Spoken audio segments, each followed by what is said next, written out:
I'm pleased to be here with you tonight. I'm in Ottawa on the unceded land of the Anishinaabe and Algonquin peoples. I served in the Air Force as a reservist for 4 years, and I've been an advocate for military sexual trauma victims for the last 6 years. I've testified before the Senate of Canada and the House of Commons to push for supports and care for the thousands of people that have been impacted by decades of sexual misconduct, sexual harassment, and sexual violence while in uniform. Before joining the military, I got a degree in political science. And in my final year of studies, I remember reading about a 16-year-old girl in Pakistan who was stoned to death by her village and her family because she couldn't produce 4 witnesses to testify that it was rape and not something else that had caused dishonor to her family. And I also read about the conflict in South Sudan at the time, with soldiers using mass rape as a tool of war. And it's then that I started reflecting on how different it is here in Canada. An assault victim here has rights. They can access treatment and hopefully have a chance to move forward with their lives.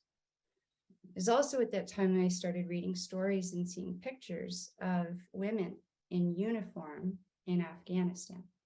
Actually, one of the first photos that I ever uploaded to Facebook way back then was of 2 women in CAF uniforms helping a young child.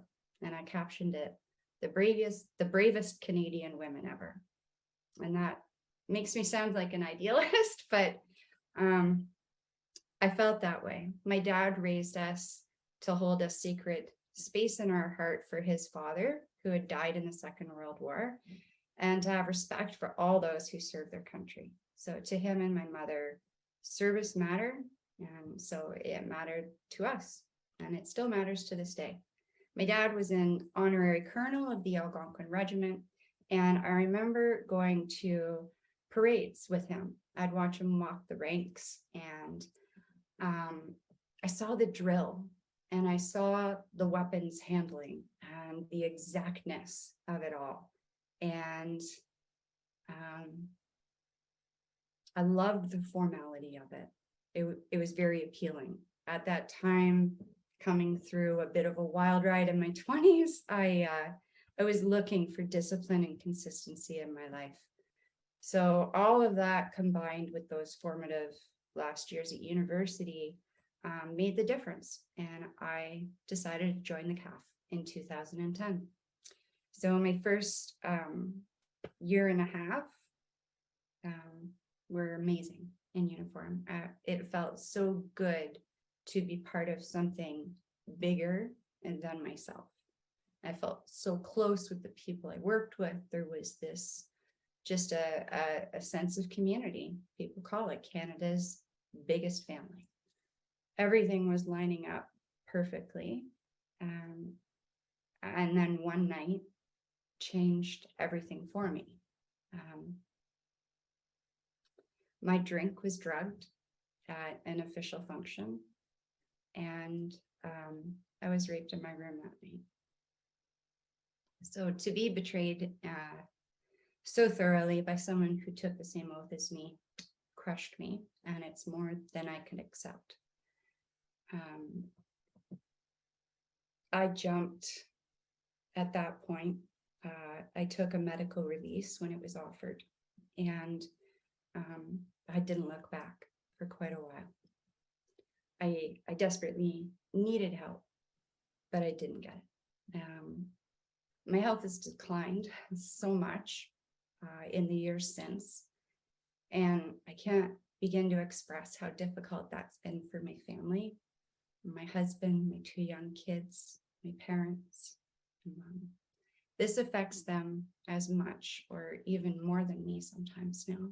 I shudder of thinking of the damage that I may have already caused to my kids, because of my trauma and how much I might get, because PTSD is a rough ride.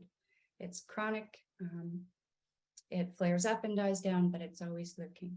So my salvation was getting involved with the MST community, military sexual trauma community, and through them finding my voice as an advocate.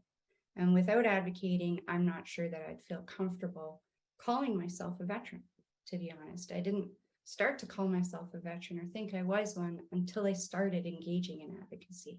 It's like I felt I had to do something, sacrifice something more to earn that honor of being called a veteran. And it is an honor.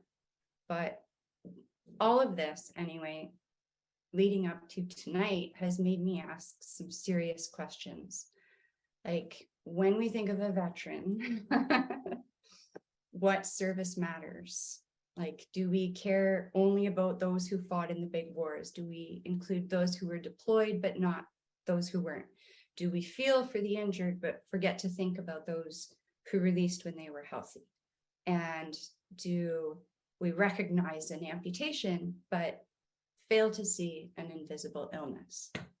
Like, these are the questions that I've been faced with now.